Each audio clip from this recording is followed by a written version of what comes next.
the program. Thank you.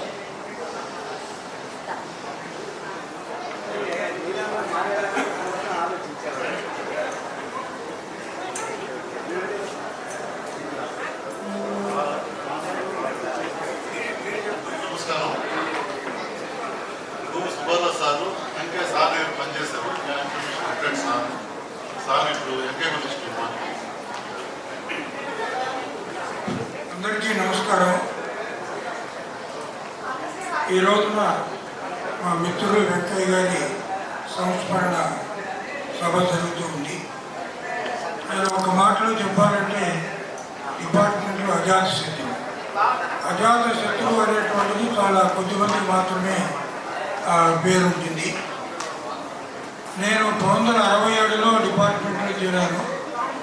Venkaiah గారు 89లో చేరారు. అంటే దాదాపు నాకంటే 22 సంవత్సరాలు ఆయన డిపార్ట్మెంట్లో జూనియర్. వారితో నాకు సంబంధించినటువంటి కొన్ని విషయాలు మీతోటి పంచుకుందామని ఈరోజు ఇక్కడికి వచ్చాను. నాకు దాదాపు సేల్స్ ట్యాక్స్ తోటి 56 సంవత్సరాల అనుభవం ఉంది, 56 ఇయర్స్ బట్టి. ఈ 2 తెలుగు రాష్ట్రాల్లో నాకు తెలియనటువంటి ఆఫీసర్ 70 సంవత్సరాలు ఎవరు లేకుండా ఉన్నారు. ముఖ్యంగా వెంకయ్య గారికి నాకు ఈ డిపార్ట్మెంట్లో పనిచేసిన వేల మందిలో నాకు వెంకయ్య గారికి మాత్రమే చాలా దగ్గర పోలికలు చాలా ఉన్నాయి. మా ఇద్దరికి మూడో వాళ్ళు కూడా ఎవరు లేరు. పోలికలు ఏమంటే నేను కొన్ని రాసుకొని వచ్చాను. ఇద్దరం ప్రకాశం జిల్లాకు చెందిన వాళ్ళని. నేను వెంకయ్య గారి ఇద్దరం ప్రకాశం జిల్లాకు చెందిన వాళ్ళని. మేమిద్దరం కూడా డైరెక్ట్ రిక్రూట్ ఏసీటీ వాళ్ళు. నేను 67వ సంవత్సరంలో డైరెక్ట్గా ఏసీటీ అయ్యాను. ఆయన 89వ సంవత్సరంలో డైరెక్ట్గా ఏసీటీ అయ్యారు. డైరెక్ట్గా ఏసీటీ వచ్చిన వాళ్ళలో డీసీ సర్వీస్ మేనేజర్గా చేసిన వాళ్ళు చాలా తక్కువ. అలాంటిది వెంకయ్య గారు మేనేజర్ ఉద్యోగం చేశారు. నేను కూడా మేనేజరు. ఉమ్మడి రాష్ట్రంలో 8 జిల్లాలకి నేను డీసీ సర్వీస్ మేనేజర్ చేశాను. నేను చార్మినార్ డివిజన్లో ఉండగా 1995లో ఆయన ప్రమోషన్ మీద నా దగ్గర మేనేజర్గా చేయడం జరిగింది. కానీ మా ఇద్దరికి ఉన్నటువంటి అతి గొప్ప పోలిక ఏమంటే మా ఇద్దరికి కూడా లెర్నింగ్ అంటే చాలా ఇష్టం. చదువుకోవాలి, నేర్చుకోవాలి, మంచి ఆర్డర్స్ రాయాలి, బాగా పనిచేయాలనేటువంటి ఆకాంక్ష వెంకయ్య గారికి ఎక్కువ. తర్వాత ఇద్దరం కూడా ఉద్యోగరీత్యా హైదరాబాద్ వచ్చాము. అది గొప్ప పోలిక ఏమంటే మేమిద్దరం కూడా రిటైర్ అయిన తర్వాత ట్యాక్స్ కన్సల్టెన్సీలోకి వచ్చాము. దాదాపు కొన్ని వేల మంది ఆఫీసులు రిటైర్ అయ్యారు. కానీ రిటైర్ అయిన వాళ్ళలో ఒక 10-15 మంది మాత్రమే రిటైర్ అయిన తర్వాత కన్సల్టెన్సీలోకి వచ్చారు. అలా వచ్చే వాళ్ళు నేను ఇంకా నా 78 సంవత్సరాలైనా నేను ఇంట్లో కూర్చొని కన్సల్టెన్సీ చేస్తూ ఉన్నాను. వెంకయ్య గారు కూడా రిటైర్ అయిన తర్వాత కన్సల్టెన్సీ వచ్చారు. అయితే ఆయన రిటైర్మెంట్ రోజున నాకు ఫోన్ చేశారు, సార్ రిటైర్మెంట్ జరుగుతుంది, ఈ రోజు మీరు రావాలని. కానీ ఆ రోజు నేను తిరుపతిలో ఉండడం జరిగింది. ఒక 3 రోజులు నేను తిరుపతిలో మీటింగ్స్ ఉండి తిరుపతిలో వెళ్ళి ఫోన్ వచ్చినప్పుడు కూడా మీద ఉన్నాను. వెంకయ్య గారు మీకు భగవంతుడు శ్రీనివాసుడు ఆశీస్సులు తప్పకుండా ఉంటాయి. ఈ రోజు దర్శనానికి వెళ్తున్నాను, మీకు మీ తరఫున కూడా ప్రార్థిస్తానని చెప్పడం జరిగింది. ఆ తర్వాత రిటైర్ అయిన తర్వాత ఒకరోజు నా దగ్గరికి వచ్చారు. సార్ నేను ఈ రకంగా ట్యాక్స్ కన్సల్టెంట్గా ప్రాక్టీస్కి వెళ్దామని అనుకుంటున్నాను, మీ ఉద్దేశం ఏంటి అన్న. నేను చెప్పాను, ట్యాక్స్ కన్సల్టెన్సీ వల్ల డబ్బులు వస్తాయా లేదా అనేది నీకు నాకు అనవసరం. మన పెన్షన్ మనకు వస్తుంది. ఇది అదనంగా మనం ఏదో కాలక్షేపం కోసం పెట్టుకున్నాము. దీంట్లో డబ్బులు వస్తాయి రావనే దాంట్లో మనకి ఏమీ సంబంధం ఏమీ లేదు. కనుక మీరు తప్పనిసరిగా మీకు నాలెడ్జ్ ఉంది, మీరు చేయగలరు, తప్పనిసరిగా మీరు వృత్తిలో దిగండి అని చెప్పి చెప్పడం జరిగింది. సో ఆ రకంగా ఆయన రిటైర్ అయిన తర్వాత ప్రాక్టీస్లోకి వచ్చేమో నా దగ్గరికి వచ్చి అడిగారు. అలాగే 1/7/2017 జిఎస్టీ చట్టం భారతదేశంలో అమల్లోకి వచ్చింది. ఆ జిఎస్టీ యాక్ట్ వచ్చే సందర్భంలో జూన్లో మరొకసారి నా దగ్గరికి వచ్చారు వెంకయ్య గారు. సార్ ఈ జిఎస్టీ యాక్ట్ వచ్చింది, ఇది ఏమీ రాదు నాకు, నన్ను వృత్తిలో ప్రొఫెషన్లో కంటిన్యూ కావాలా లేదా అని అనడానికి వచ్చాను. నేను చెప్పాను, నాకు వచ్చాను అనుకుంటున్నావా వెంకయ్య జిఎస్టీ యాక్ట్ అన్నాను. నాకు రాదు, నీకు రాదు, నాకు రాదు, దేశంలో ఎవరికి రాదు. ఎవరు ముందు నేర్చుకుంటే వాళ్ళు దీంట్లో పైకి వస్తారు. సో ఎలా ఉంటుందంటే ఒక లైన్ మీద కూర్చొని రన్నింగ్ రేస్ పెడితే ఎవరు ముందు పరిగెడితే వాళ్ళకి ఫస్ట్ ప్రైజ్. సో నాకేదైనప్పుడు నీకు ఎట్లా వస్తుంది, నీకంటే 20 సంవత్సరాలు సీనియర్ నేను, నాకు రాదు నీకు రాదు కానీ ఏదో చేస్తూ వస్తుంది, ఏం ప్రాబ్లం ఏం లేదు. ఆ రకంగా జిఎస్టీలో కూడా కంటిన్యూ అవ్వాలా వద్దనేటువంటి ఒక సలహాకారం వచ్చారు.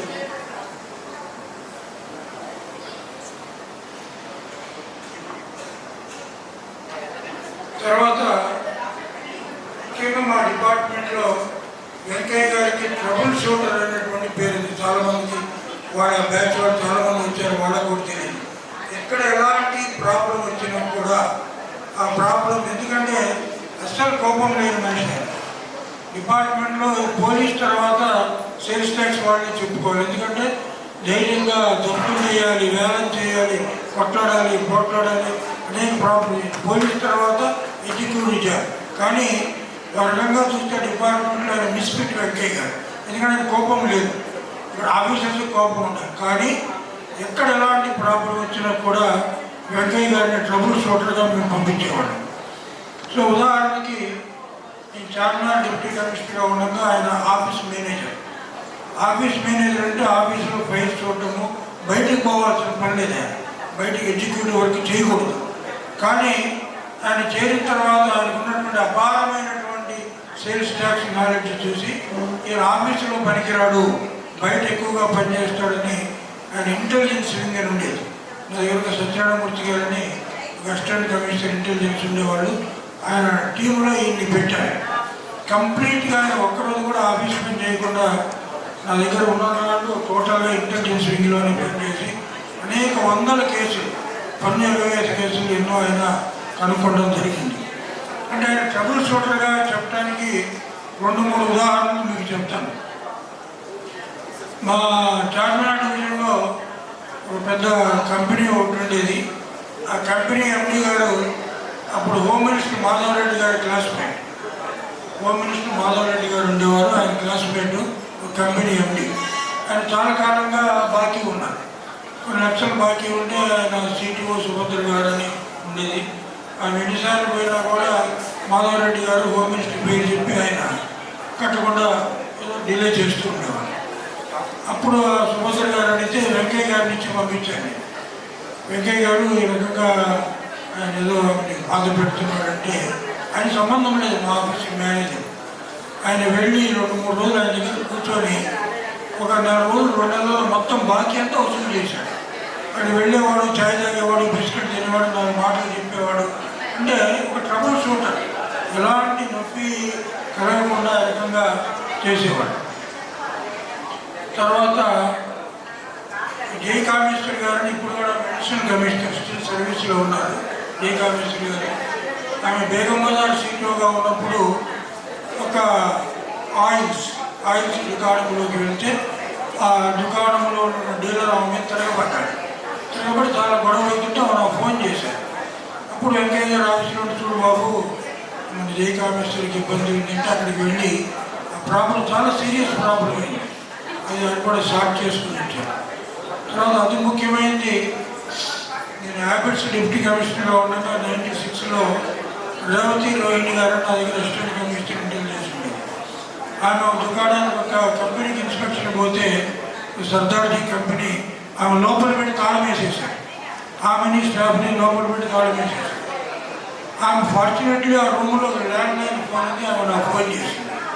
సార్ మమ్మల్ని లోపల పెట్టి తాళం వేసారు, ఎట్లా బయటికి రావాలంటే అప్పుడు కూడా వెంకయ్య గారిని నా కారులో ఇచ్చి పంపిస్తే ఇతను మాట్లాడి తాళం తీసి వాళ్ళందరంటే ఎక్కడ ఎలాంటి ప్రాబ్లం వచ్చినా కూడా ఈయన సాత్విక ధోరణితోటి ప్రశాంత వాతావరణంలో అన్ని సమస్యలు అయినటువంటి తీర్చేటువంటి మనిషి అన్నమాట.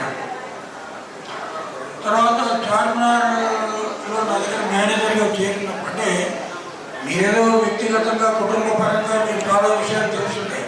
కానీ డిపార్ట్మెంట్లో ఆయన ఎలా ఎంత పనికి వచ్చాడు, ఎంతమందికి హెల్ప్ చేశాడని మీకు అందరికీ తెలియదు.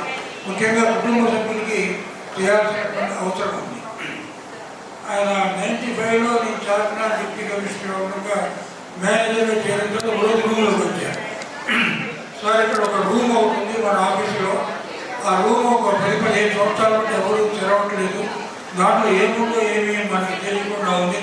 అంటే త్రివేంద్ర అనంత పద్మనాభస్వామి కూడా 6వ నంబర్ రూమ్ లాగా ఉంటుంది.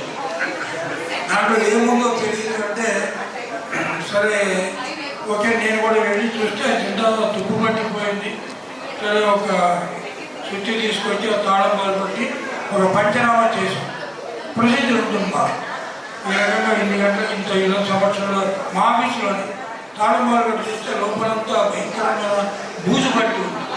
సరే వాడు ఎవరు వెళ్ళదు లోపలికి, పాయిజనస్ గ్యాసెస్ విషవాయువులు ఉంటాయని ఒక 2 రోజులు డోర్స్ అన్ని తీసి పెడితే దాంట్లో ఒక 15-20 సంవత్సరాలు బట్టి ఈ లారీ చెకింగ్లు పట్టినటువంటి electrical goods, electronic goods, utensils, stainless steel సామాను ఎన్నో ఉన్నాయి. దాంట్లో ఎలాంటి డాక్యుమెంట్స్ కూడా లేవు, చాలా ఉన్నాయి.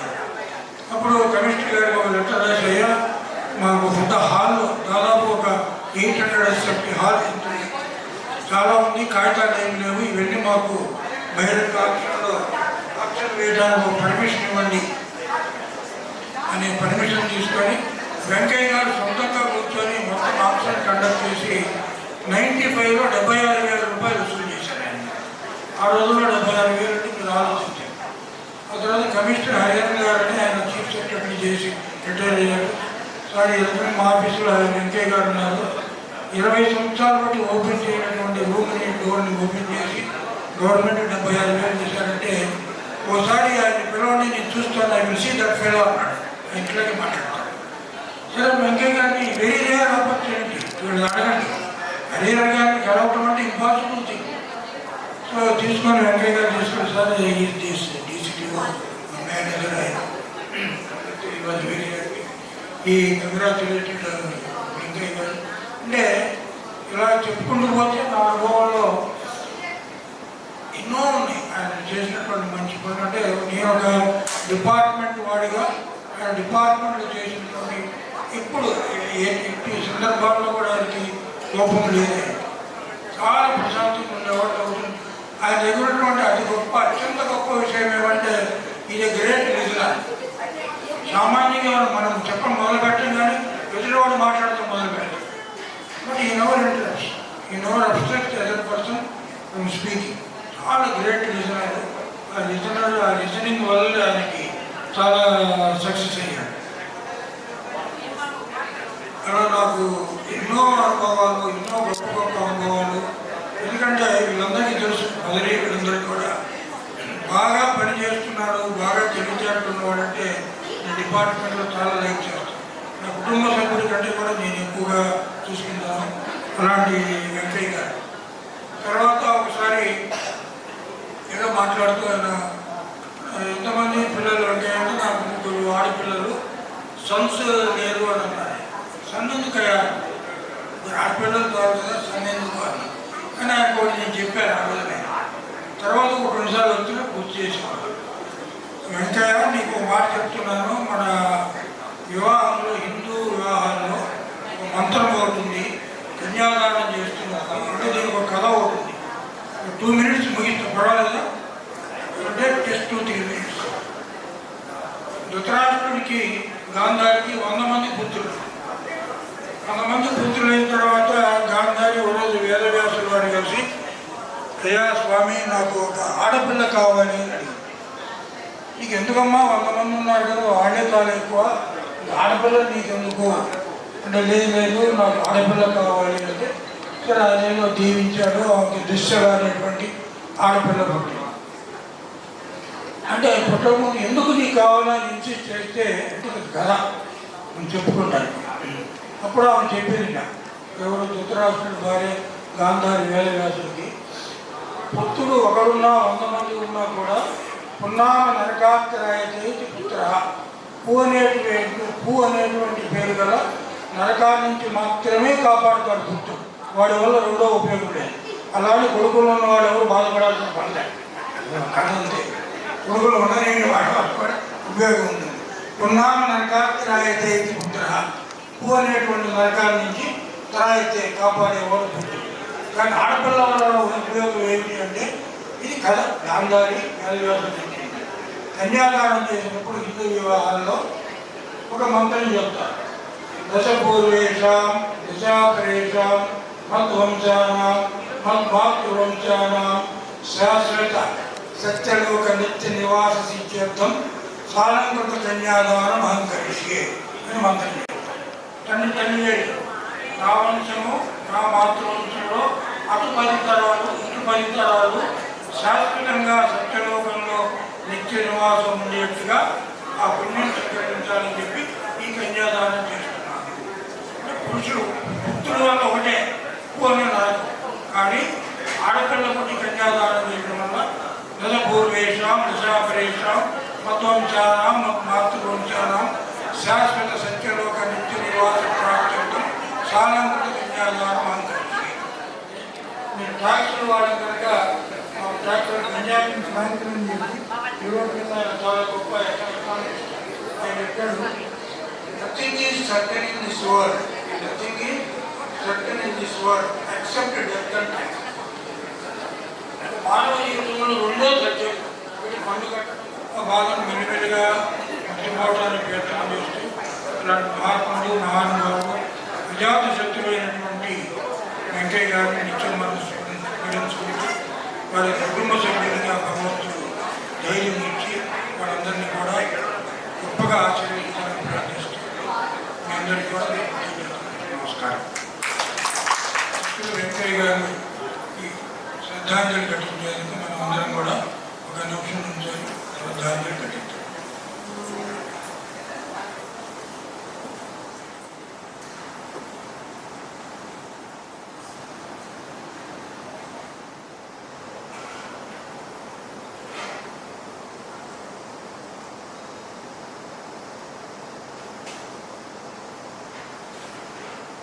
Okay, thank you. వెంకయ్య గారికి పరమపద ప్రాప్తిస్తూ సద్గతి ప్రాప్తిస్తూ మాకు అగ్రజుడు ప్రాణమిత్రుడు మా డిపార్ట్మెంట్లో మా బ్యాచ్లో మేము ఏమైనా వర్కౌట్ చేసింది అప్రూవల్ కావాలి అని అంటే వెంకయ్యకి చూపిస్తే if he says yes it is a permanent record. నేను వెంకయ్య తొందరగా ఎక్కువ మాట్లాడుతూ మిత భాష, కానీ ఎదుటివాడు చెప్పేది సానుకూలంగా సామరస్యంగా ఇష్టంగా వింటాడు. విని తన డెసిషను అట్లానే ఎదుటివాడిని కూడా తప్పుపట్టాడు.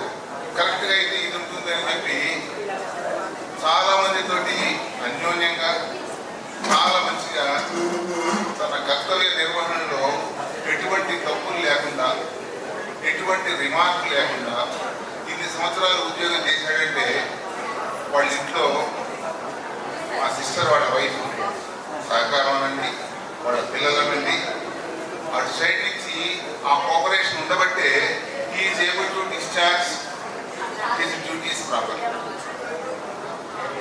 చాలా ఊహలు చేసుకున్నాము. రిటైర్ అయిపోయిన తర్వాత కలిసి ఎక్కడికి వెళ్ళాలి, ఏం చేయాలి, ఎట్లాంటి ప్లానింగ్ చేద్దాము అన్న ఆలోచనలు ఉన్నాయి. అవన్నీ కంప్లీట్ కాకుండానే మా మధ్య నుంచి ఏంటి ఒక సంవత్సరం అయింది.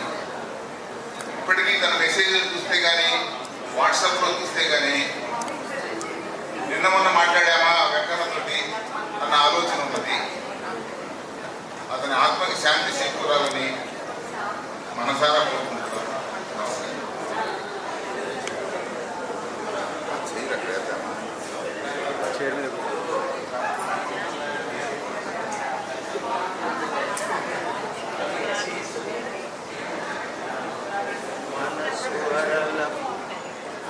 ఆత్మీయ మిత్రుడు శ్రీ వెంకయ్య గారి సంస్మరణ సభకు చేసిన వారందరికీ,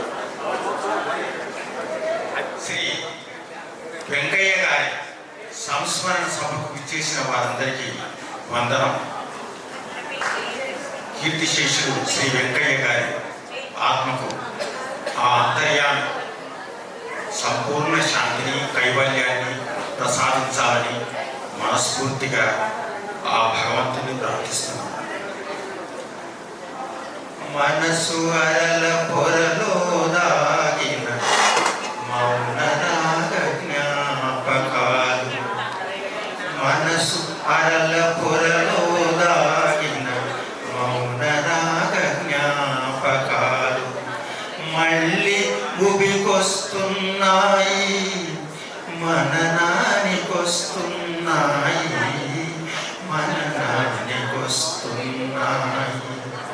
వెంకయ్య గారితో కలిసి వేదనలు ప్రమోదాలను, వెంకయ్య గారితో కలిసి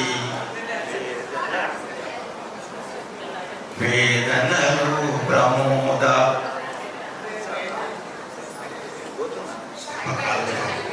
ఆ భగవంతుని సన్నిధి చేరిన వారి గురించి మాట్లాడడానికి బహుశా వినడానికి మైకు కూడా మనస్కరిస్తున్నట్టు లేదు, అందుకే అది మొరాయిస్తుంది.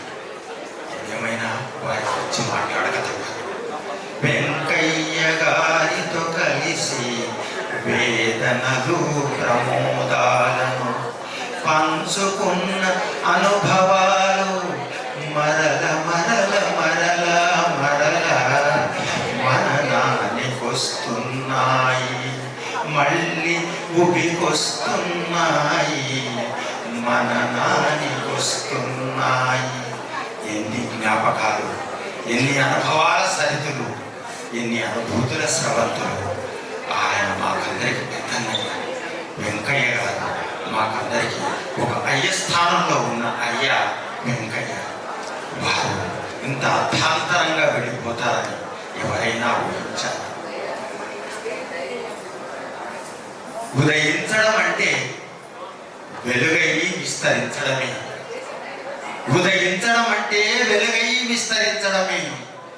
జన్మించడం అంటే జ్యోతిలా జీవించడమే. వారు వెలుగై విస్తరించారు, జ్యోతిలా జీవించారు. అందరితో నిరంతరంగా సత్సంబంధాలను నెలకొల్పుకుంటూ తనదైన ఒక ముద్ర వేయడం వెంకయ్య గారికి సాధ్యమైంది. చివరి దాకా, ఆఖరి రోజు దాకా ఆయన పనిచేయడం అబ్బురపరిచే అంశం. ఏనాడు ఆయన విశ్రాంతి ఎరగని మనిషి. జవసత్వం ఉండే వరకు అలసత్వం రానీయకు.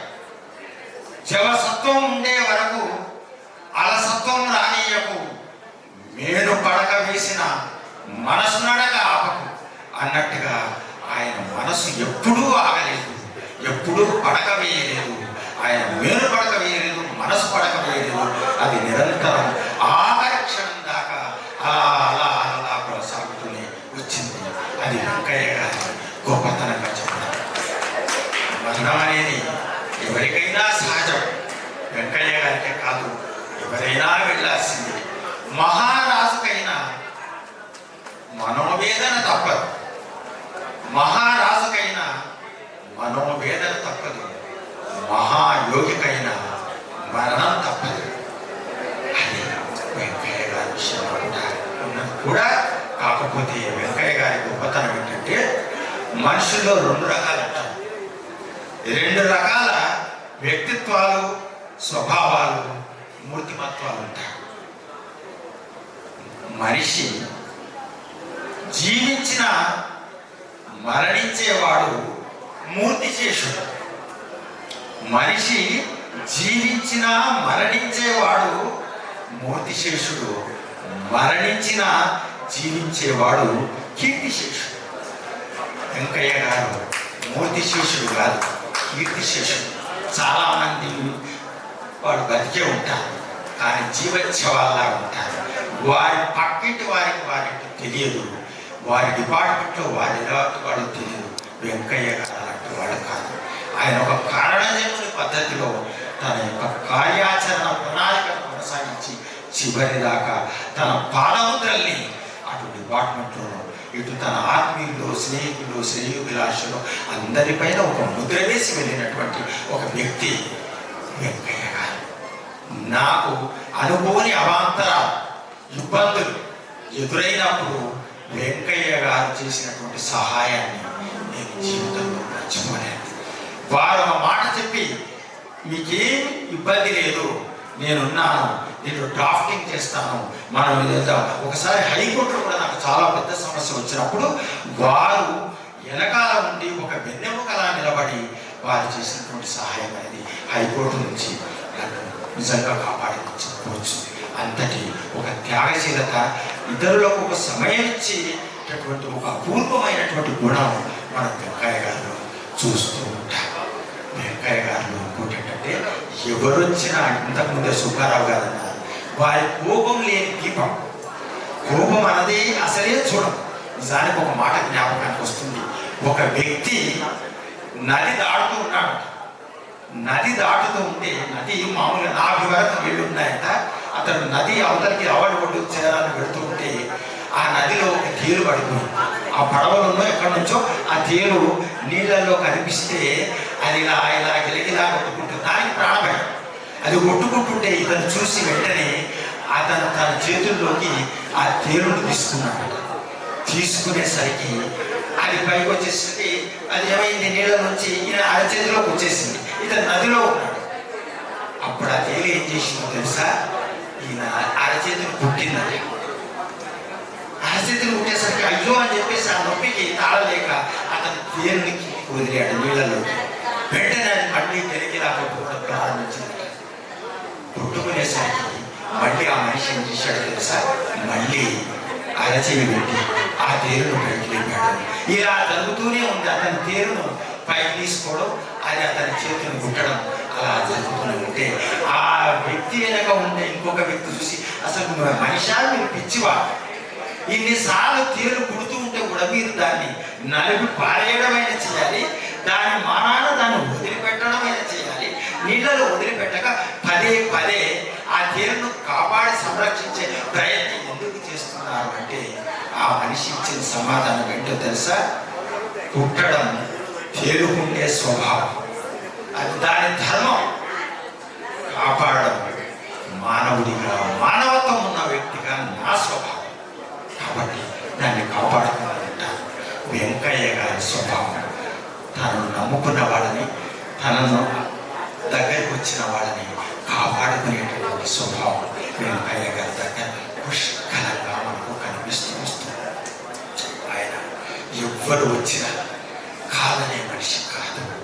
నాకాంక్షే విజయం కృష్ణ, నాకాంక్షే విజయం కృష్ణ, నచరాజ్యం సుఖాని చ, కిం నో రాజ్యేన గోవింద, కిం భోగై జీవితేన వా, కిం భోగై జీవితేన వా.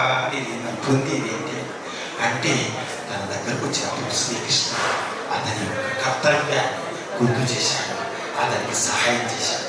తాను గాంధీవం పట్టుకోలేదు, అతని ద్వారా అర్జున ద్వారా యుద్ధం చేశాడు. వెంకయ్య అలాంటి మనిషి. తన దగ్గరికి వచ్చిన వాడిని కర్తవ్యం విముఖుడి స్వభావం వెంకయ్య గారిలో ఉంటుంది. నిజం చెప్పాలంటే వెంకయ్య గారు ప్రకాశంలో పుట్టిన ప్రకాశం.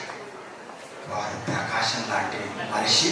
ఇంకోటి, చాలామంది చేయడానికి, కర్మం కాండలు చేయడానికి, బిడ్డ ప్రదానాలు చేయడానికి యమున, సరస్వతి, ఆ 3 నదుల సంగమైన ప్రయాగాలు ఏంటి, ఆ పిండ ప్రదానం చేస్తే ఆయనకు నవరవానే ఉన్నారు. 3 అమ్మాయిల రూపంలోనే వాళ్ళు ఒక తండ్రిని, ఈ రోజుల్లో అసలు ఈ తరాలు ఎటువంటివి, ఇన్ని అంతరాలు వస్తున్నాయి మనకు తెలుసు. అసలు తండ్రి వెళ్ళగానే వారి ఛాయాచిత్రాన్ని, వారి పుస్తకాల్ని, వాటి అనుభవాల్ని, వాళ్ళ అనుభూతుల్ని, వాటి జ్ఞాపకాల్ని చెరిపేసి మర్చిపోయే రోజుల్లో ఏడాదైనా ఆయన జ్ఞాపకాల్ని ఒక మాపకాల రూపంలో, ఒక రూపకాల రూపంలో మనకు చేస్తున్నారంటే నిజంగా వాళ్ళకు నా హృదయపూర్వకమైన జోహాలు అనిపిస్తున్నాను. ఆ అమ్మాయిలు ఇంతకంటే ఏ తండ్రి అయినా కోరుకునేది ఏముంది. కాబట్టి ఆ త్రివేణి సంగమానికి నా హృదయపూర్వకమైనటువంటి ధన్యవాదాలు సమర్పిస్తూ వెంకయ్య గారు ఆత్మకు శాంతిని కలిగించాలని ఆ సర్వేశ్వరునికి మనస వాచ కర్మణ శతగా సహస్రంగా నేను ఇచ్చిస్తూ ఈ అవకాశం రాకూడదనే ఇచ్చిన ఈ అవకాశం ఇచ్చినందుకు మీ అందరికీ నా హృదయపూర్వకంగా ధన్యవాదాలు. నమస్కారం.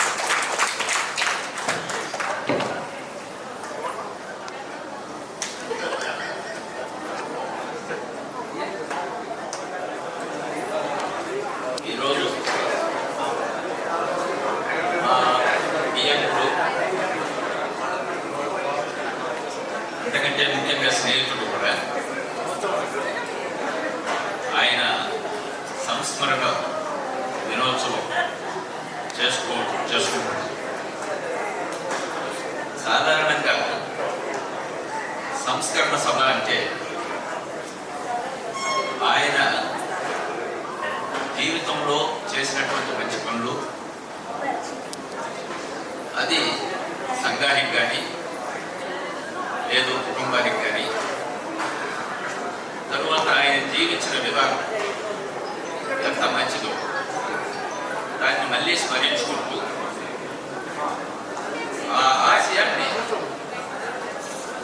తనకు సంబంధించినటువంటి వ్యక్తులు కొనసాగించడానికి మళ్ళీ ఒకసారి పునఃప్రతిజ్ఞ చేసుకోవడానికి సంస్మరణ సభలు అనేది చేసుకోవాలి.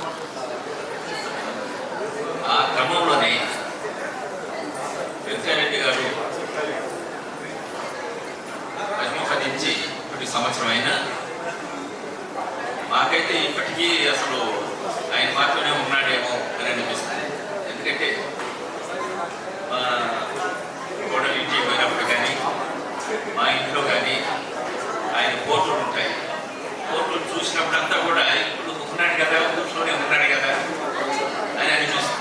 అంతా ఆప్యాయంగా మనుషుల్లో కలిసిపోయినటువంటి మనిషి. అయితే ఆయన ఉద్యోగ రీత్యా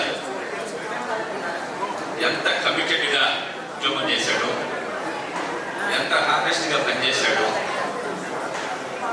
ఎంత నైపుణ్యంతో టాలెంట్ సంపాదించి 10 మందికి చక్కగా చెప్పి ఆయన ఉద్యోగ విధానాన్ని ఏ విధంగా చేయాలనే విషయాన్ని తెలియజేసేవాడు అనే విషయాన్ని ఆయనతో పనిచేసినటువంటి మిత్రులు, పెద్దలు, ఆయన సమకాలీకులు అందరూ కూడా చెప్పిన విషయాలు నేను వింటూ ఉంటే ఆశ్చర్యం వేస్తాం.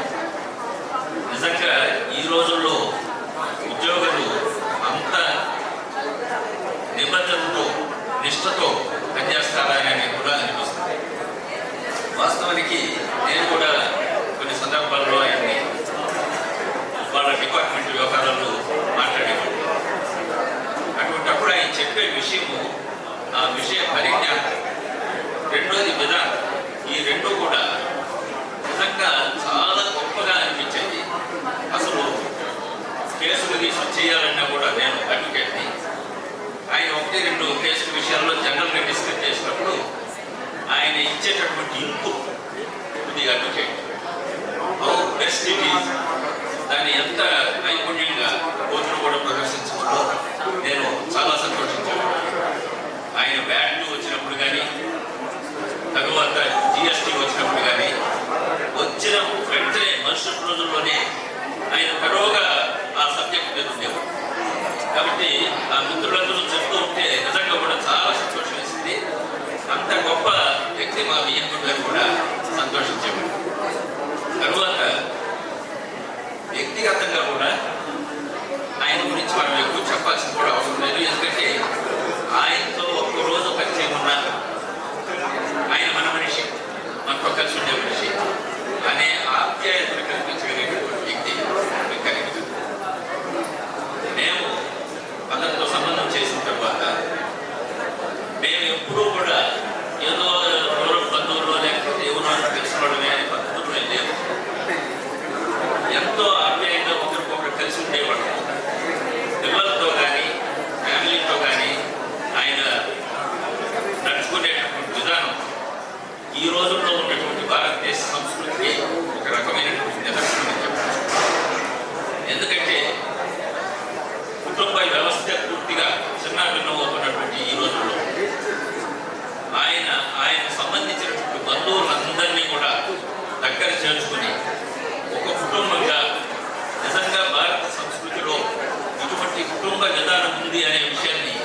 అనుభవించి పరమపదించాలి. ఇప్పుడు మేము అనుకుంటూ వస్తూ ఉన్నాం. నిజంగా అందరూ బంధువుల సమక్షంలో ఆయనతో కలిసి ఏదన్నా ఒక కార్యక్రమం చేసుకుంటే ముఖ్యంగా ఇప్పుడు పిల్లలందరూ కూడా బాగా సెటిల్ అయ్యి వాళ్ళు ఇప్పుడు అమెరికాలో ఉండడం, మా కోడలు మా కొడుకు అందరూ కూడా పిల్లలతో అందరూ కలిసి ఉండే పరిస్థితి చూసి నిజంగా ఇటువంటి ఫంక్షన్ కానీ ఆయన దగ్గర నేను చేసి ఆయన అందరూ కలిసి చేసుకుంటే ఆయన ఎంతగా గర్వించుకునేవాడో అని కూడా మేము ఆలోచించాం. అంటే ఆయన ఆప్యాయత towards his relatives and towards his ఇద్దరికి అనేది నిజంగా కూడా ఆయన దగ్గర మనం చాలా నేర్చుకోవాల్సినటువంటి అవసరం. కాబట్టి అంత గొప్పగా జీవించి ఉద్యోగ రీత్యా కానీ సామాజికంగా కానీ కుటుంబ వ్యవస్థలు కానీ అతను జీవించినటువంటి విధానం నిజంగా కూడా చాలా మందికి ముఖ్యంగా ఇప్పుడు యువతకి ఆదర్శనీయం. కాబట్టి అది మళ్ళీ మనం ఒకసారి స్మరించుకుంటూ ఆయన జీవించినటువంటి విధానాన్ని మనం స్మరించుకుంటూ ఆయన పాటలో మనందరూ కూడా నడుస్తామని చెప్పేసి ఆశిస్తున్నాం.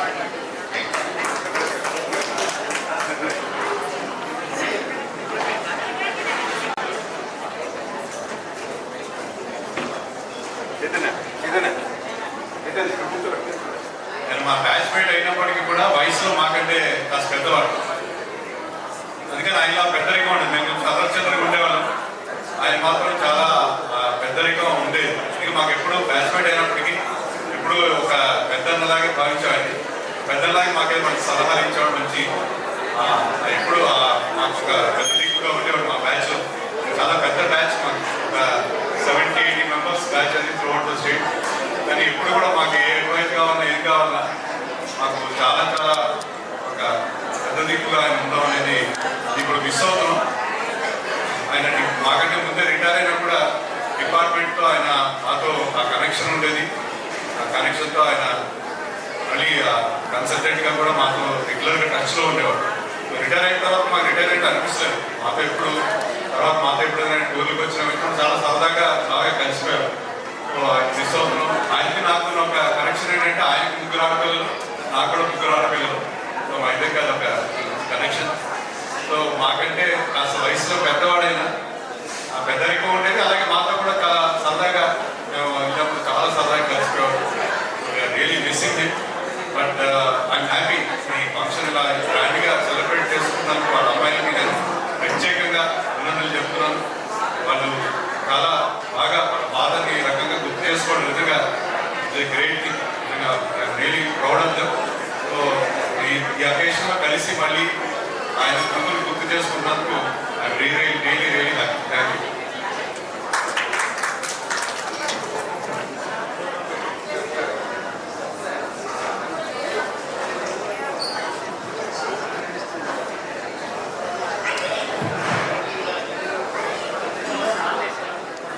ఓం నమ శివాయ, ఓం నమ శివాయ, ఓం నమ శివాయ. శివైక్యమైన మిత్రుడు వెంకారెడ్డి. వెంకారెడ్డిని పిలిచిన రోజులు చాలా తక్కువ. మేము ఎప్పుడు వెంకన్నని సంబోధించేవాళ్ళమే.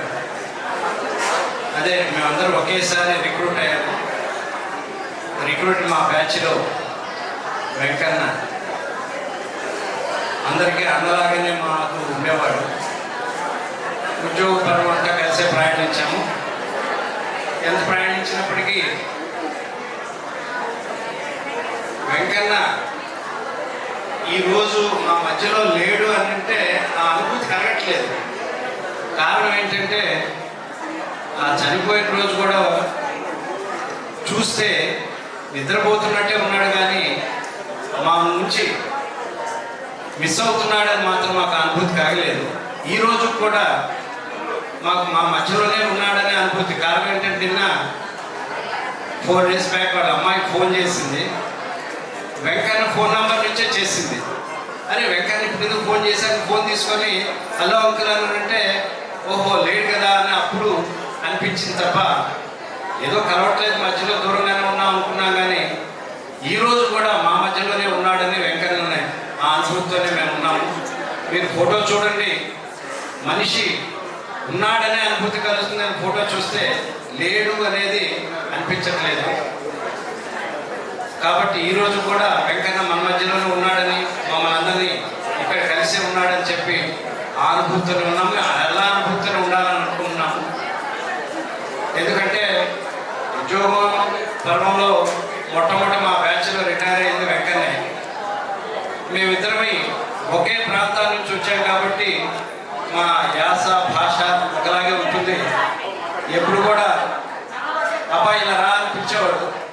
మమ్మల్ని ఎప్పుడు ఒక చిన్న తమ్ముడులాగానే మమ్మల్ని సంబోధించేవాడు. కానీ అబ్బాయి అనగానే మా ఏరియాకి సంబంధించి ఆ అనుభూతి కలిగేది అనమాట.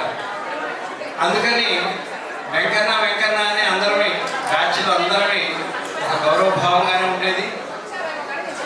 యాదృచ్ఛికంగానో ఏమో కానీ ఇదే మంత్లో ఏప్రిల్లో లాస్ట్ ఇయర్ మేమందరం అంటే మా బ్యాచ్ మొత్తం అప్పుడప్పుడు కలిసి గెట్ టుగెదర్ ఉండేది. అదే గెట్ టుగెదర్ ఇదే మాసంలో మేము అమీర్పేట ఆదిత్య హోటల్లో కలిసాము. అదే ఆయన వెంకన్న ఏర్పాటు చేశాడు కలిసేది కూడా. సో ఈరోజు మళ్ళీ వెంకన్న గురించి స్మరించుకోవడం కూడా ఇదే మాసంలో జరుగుతుంది. ఆయన ఒక మౌన ముని. ఎందుకంటే ఆవేశాలకు దూరంగా ఉండేవాడు. ఎప్పుడు నిమ్మడంగా కూల్ టెంపర్తో ఉండేవాడు. అదే ఆయన విజయ రహస్యం. రిటైర్ అయిన మా అందరికంటే ముందు రిటైర్ అయ్యాడు. రిటైర్ రోజు అందరం కలిసాము.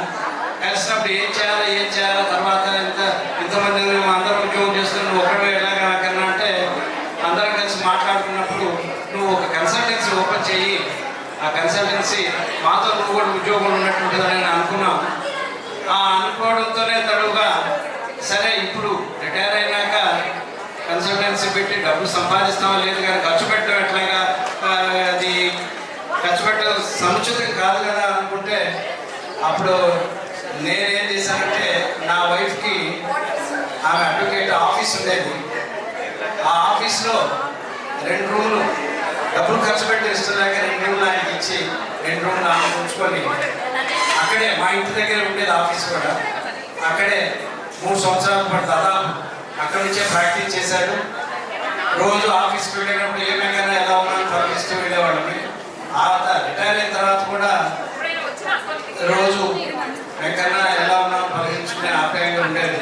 అలాంటి వెంకన్న ఈరోజు మా మధ్య లేడర్ అనేది మేము ఫీల్ అవ్వట్లేదు. కారణం ఏంటంటే ఆయన సౌమ్యుడు, ఎప్పుడు కూల్ టెంపర్. ఎందుకంటే మా అందరిలో ఏదైనా ఇష్యూ వచ్చినప్పుడు కూడా సర్వీస్ మ్యాట్స్ కానీ ఏదైనా వచ్చినప్పుడు అది ఇచ్చేద్దాం అని అందరూ ఆవేశంగా అనుకున్నప్పుడు కూడా అరే అబ్బాయి అలా కాదు ఇలా చేద్దామని అంటుండేవాడు. ఎప్పుడు కూల్ టెంపర్తో మమ్మల్ని ఒక విధంగా గైడింగ్ ఫ్యాక్టరీ కూడా అనుకోవచ్చు. అలా చేసిన వెంకన్న ఈరోజు ఆయన లేడంటే కొంచెం బాధాకరం.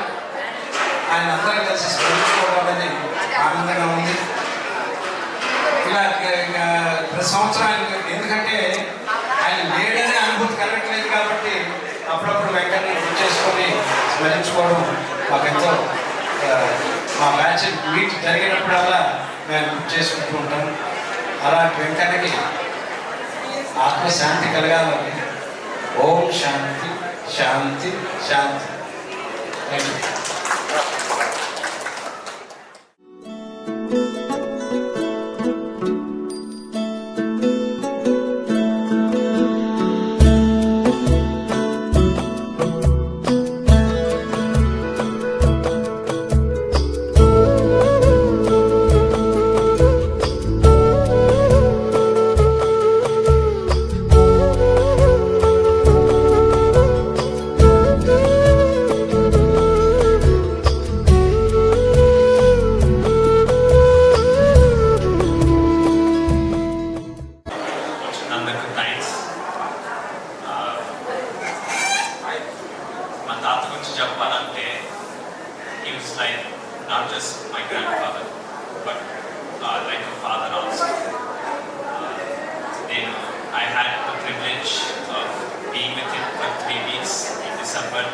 January 2023, 2022. It was a really, really nice experience. I was chased it forever.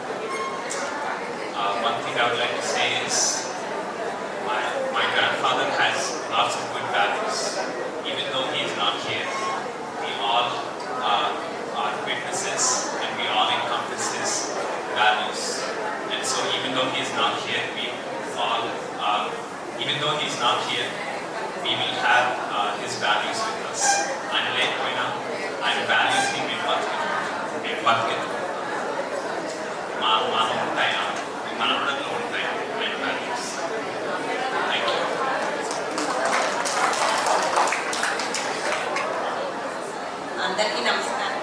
చాలా థ్యాంక్స్ మా డాడీ గుర్తుపెట్టుకొని పిలవగానే అందరూ వచ్చినందుకు. లాస్ట్ టైం సరిగ్గా కలవలేకపోయాము, మేమందరం షాప్లో ఉండి, అందుకని సార్ మళ్ళీ అందరినీ పర్సనల్గా ఇన్వైట్ చేసి కలుద్దామని. మేము ఇంత రెస్పాన్స్ వస్తుందని అనుకోలేదు, ఎస్పెషల్లీ ఆఫీస్ సైడ్ నుంచి. But thank you so much అండి. కాల్స్ కూడా అందరూ చాలా మంది బాగా రిసీవ్ చేసుకున్నారు. ఇంకా మా డాడీ మర్చిపోలేదు. అందరూ వచ్చినందుకు చాలా థ్యాంక్స్.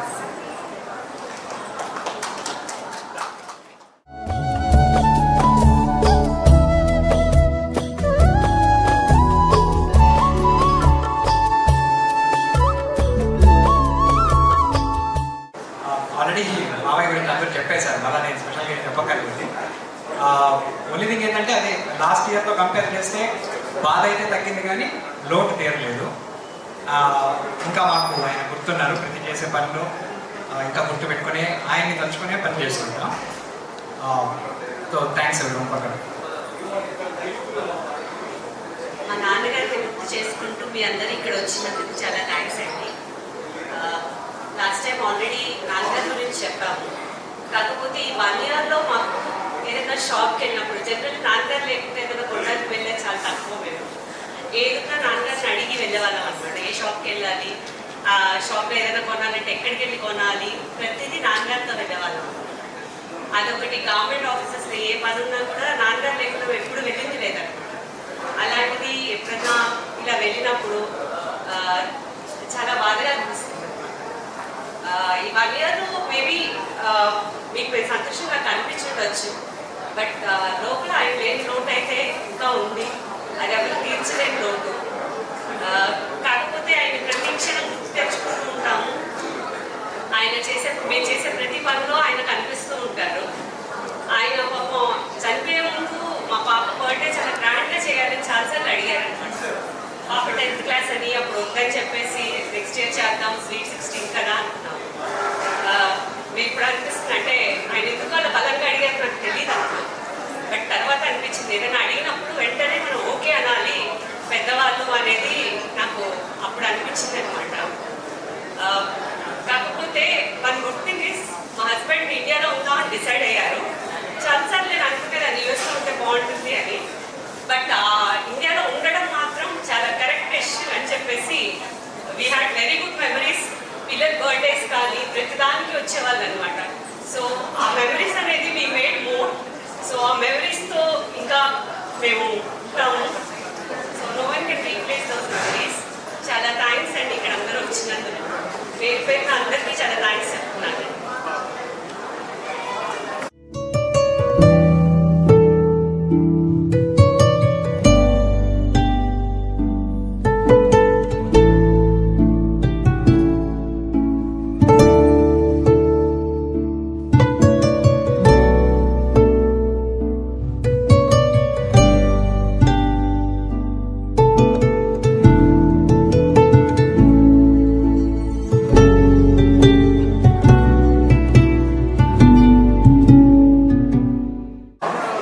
ఈరోజు నాన్నగారి భద్రతకి వచ్చిన అందరికీ పేరు పేరున ధన్యవాదాలు.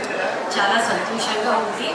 అంటే ఆయన లేకపోతే బాధ ఉంది కానీ బట్ స్టిల్ అందరూ వచ్చి గుర్తు చేసుకుంటూ ఉన్నారు, అందరూ మెమరీస్ షేర్ చేసుకుంటూ ఉన్నారు. ఒకటే అంటే ఎక్కువ యుఎస్లో ఉండడం వల్ల ఎక్కువ టైం స్పెండ్ చేయలేకపోయాము. లాస్ట్ పాపని కూడా చూడలేదు, వీడియోలో చూశారు కానీ ఇన్ పర్సన్ ఎప్పుడు చూడలేదు. అదొక్కటే బాగా ఉంటుంది. చాలా థ్యాంక్స్. థ్యాంక్స్ అండి.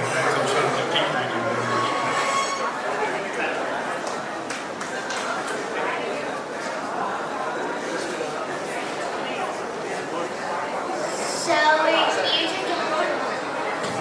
So because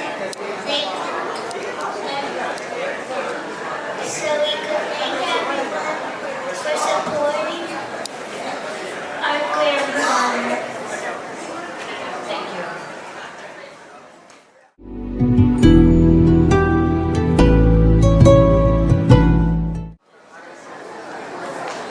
ఆత్మీయ బంధువర్గానికి నా నమస్కారం. మీ అందరినీ చూస్తుంటే వెంకరెడ్డి గారు ఎంత మహోన్నతమైన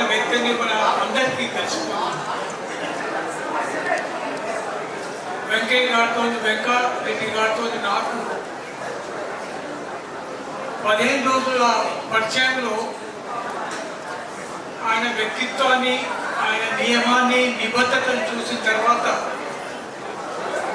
20-30 సంవత్సరాల నుంచి నాకు ఆయన స్నేహితులుగా ఉన్నాడేమో. నేను ఇంతకుముందు ఆయన పరిధిలో పనిచేయలేకపోయినని నేను బాధపడేవాడిని. అయినా నాకు ఆయన ఎలక్షన్ ఆఫీసర్గా, కాలనీ సొసైటీ ఎలక్షన్ ఆఫీసర్గా ఉన్నప్పుడు ఆయనకు సహాయ సహకారం అందిస్తూ ఒక అసిస్టెంట్గా పనిచేసే భాగ్యము, అదృష్టము నాకు దొరికింది.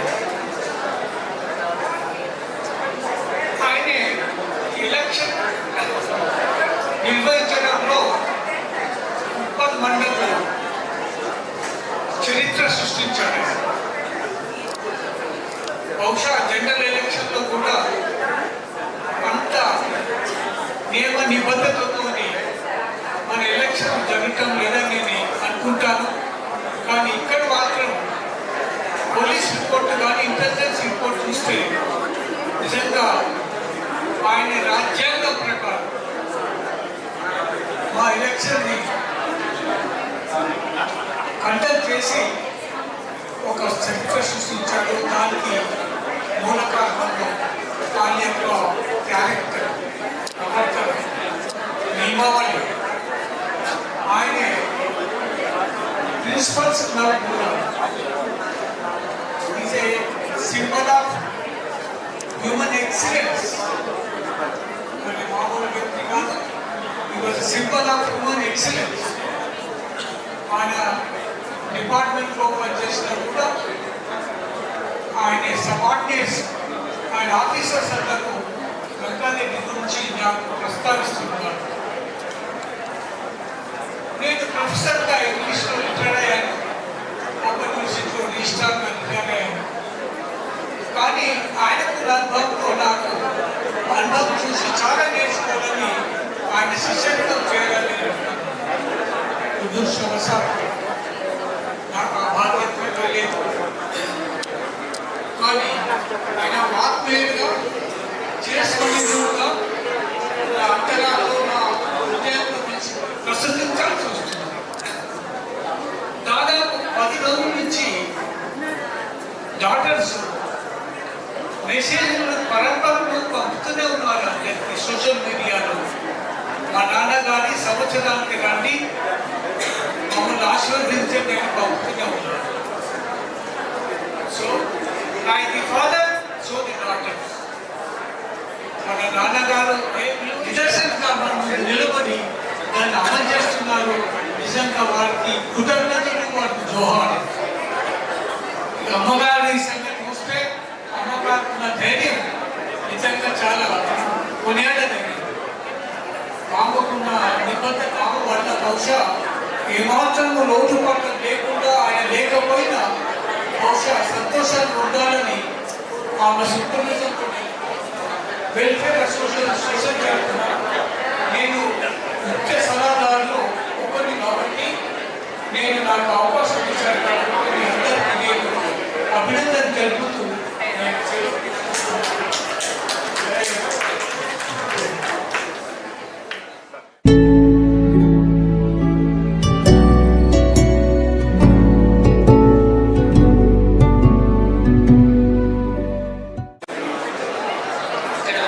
వచ్చినటువంటి పెద్దలందరికీ నా వందనాలు. ఈరోజు మా అన్నగారి గురించి కొన్ని విషయాలు చెప్పాలని చెప్పేసి ముందుకి రావడం జరిగింది. మా అన్నగారి ప్రథమ వర్ధంతి జరుపుకుంటున్నారు. నేను చిన్నప్పటి నుంచి కూడా మా అన్న అడుగుజాడలో నడిచాను. నేను మా అన్నగారంటే ఈరోజు కూడా నాకు భయం. ఎప్పుడు కూడా ఆయన చూస్తే నాకు భయంగా ఉండేది. ఎప్పుడు కూడా ఆయన ఎదురు నేను ఎప్పుడు కూడా మాట్లాడకపోయి ఉండేవాడిని. అదేవిధంగా ఆయన ఎంఎస్సీ చేసి ఇంటికి వచ్చిన తర్వాతప్పటికి నేను 6వ తరగతి చదువుతున్నాను. ఆ టైంలో ఆయన ఏం చెప్తే అది నేను ఆయన ఎంత నడిచే ఉంటాను. ఆ తర్వాత ఆయనకి జాబ్ వచ్చిన తర్వాత కూడా ఎక్కడుంటే అక్కడికి, నేను చదువుకునే రోజుల్లో కూడా ఎక్కడుంటే అక్కడికి నేను వెళ్ళి ఆయన అడుగుతాడల్లో నేను కూడా అదే విధంగా చదువుకోవాలని చెప్పేసి ఉండేవాడిని. తర్వాత నేను మా అన్న ఎంతైతే అభిమానిస్తానో, నేనెంత అభిమానిస్తానో మా అన్న కూడా నేనంటే నన్ను కూడా అదే విధంగా అభిమానించేవాళ్ళం. ఆ తర్వాత నేను చదువుకునే రోజులు కూడా ఎక్కడ చదవాలని చెప్పేసి ఆయనే నిర్ణయించి ఇంటర్మీడియట్ ఎక్కడ చదవాలి, డిగ్రీ ఎక్కడ చదవాలి, డిగ్రీ నన్ను తీసుకెళ్ళి విజయవాడ ఐలోకాలలో చేర్పించి ఆయనే చేర్పించి అక్కడే నేను చదవాలి అని చెప్పేసి నన్ను అక్కడే చదివించారు. అదేవిధంగా నన్ను నేను చెప్పుకోవాల్సిన విషయాలు ఏంటంటే మా అన్నగారి గురించి ఎవరికైనా సరే ఒకరికి ప్రేమ, అభిమానము, ఆప్యాయత, దయ, ఆతృత అవన్నీ ఉన్న వ్యక్తులే సమాజంలో ఈరోజు మనుగడ సాధించగలిగిన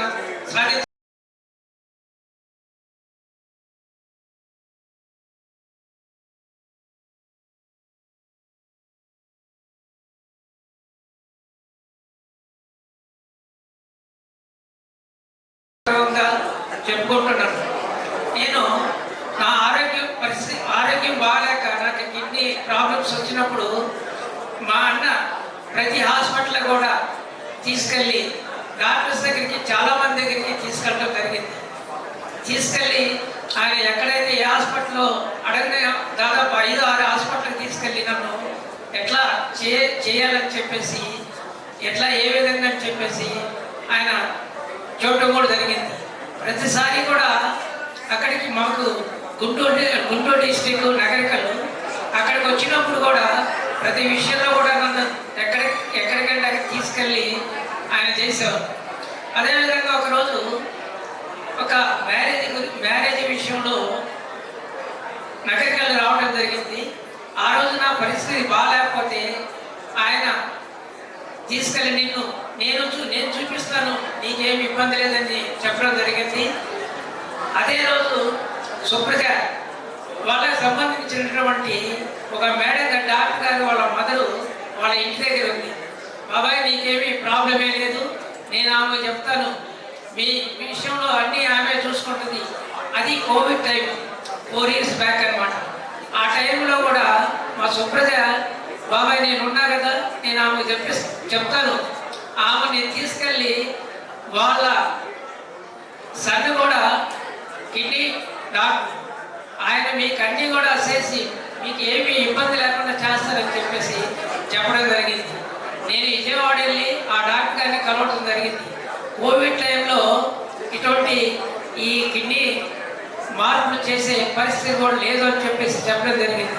కానీ వాళ్ళ మదరు ఎంతమంది అపాయింట్మెంట్స్ ఉన్నా కూడా వాళ్ళందరినీ పక్కన పెట్టి నన్ను ఆమె తీసుకెళ్ళి ఆ డాక్టర్ తోటి మాట్లాడించి వేరే హాస్పిటల్ కూడా వాళ్ళే అపాయింట్మెంట్ ఇప్పించి నాకు కిడ్నీ మార్పిడి చేయడానికి మా సుప్రజ కారణమైంది. అదేవిధంగా మా అన్న కూడా నేను హాస్పిటల్లో ఉన్నప్పుడు ఎన్నోసార్లు ఫోన్ చేస్తూ ఆ కోవిడ్ టైంలో కూడా నన్ను నా ప్రాణాన్ని ఈరోజు కాపాడటం జరిగింది. అంటే ఈరోజు నేను అంటే రెండో భర్త అనమాట నాకు. ఆ రోజు ఆ పరిస్థితుల్లో కానీ ఆయన కానీ పట్టించుకోకపోతే ఈరోజు మనం మీ ముందు నేను నిలబడి ఉండేవాడిని కాదనమాట. కాబట్టి మా అన్న ఎన్ని కార్యక్రమాలు చేశాడో ఆయన మా సొంత ఊళ్ళో కూడా స్కూల్కి అయితేమి, ఊరికైతేమి, ప్రజలకైతేమి ఎంతోమందికి ఆయన ప్రేమ ఆప్యాయతలు పంచినటువంటి వ్యక్తి అనమాట. కాబట్టి అవన్నీ తలుచుకుంటే ఈరోజు మా అన్న మా దగ్గరే మా గుండెల్లోనే ఉన్నాడు కానీ ఎక్కడా లేదని చెప్పి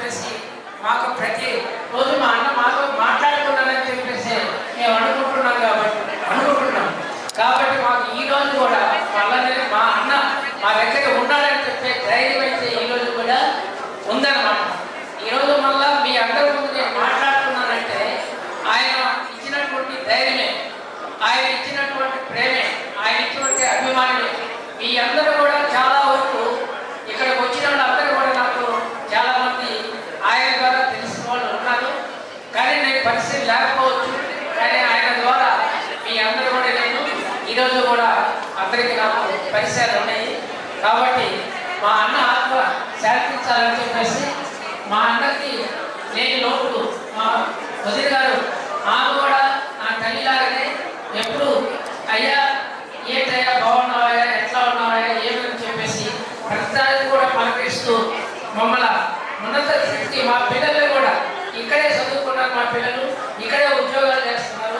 మా పిల్లల్ని కూడా వాళ్ళ పిల్లల్లాగానే పెంచి ఈరోజు వాళ్ళకి ఉద్యోగాలు అయితేమి, వాళ్ళు ఇక్కడ ఉండడానికి కారణం అయితేమి మా అన్ని కూడా సహాయ సహకారాలు మా అన్న చేశారన్నమాట. కాబట్టి ఆయన మేము ఎప్పుడు కూడా మర్చిపోలేమని చెప్పేసి గుర్తు చేసుకుంటూ మా అన్న ఆత్మశాంతి చేకూరాలని చెప్పి భగవంతుని ప్రార్థిస్తూ మీ అందరికీ కూడా ఇక్కడ వచ్చిన వాళ్ళందరికీ కూడా ధన్యవాదాలు చెప్తూ ముగిస్తున్నాను.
పేరు డాక్టర్ రాధాకృష్ణ.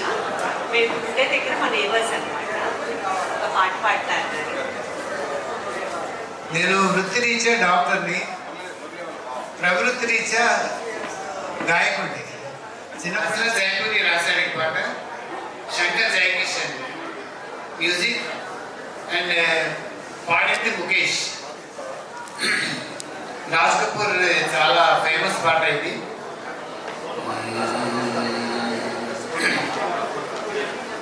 जाने कहाँ गए वो दिन कहते थे तेरी राह में नजरों को बिछाएंगे. जाने कहाँ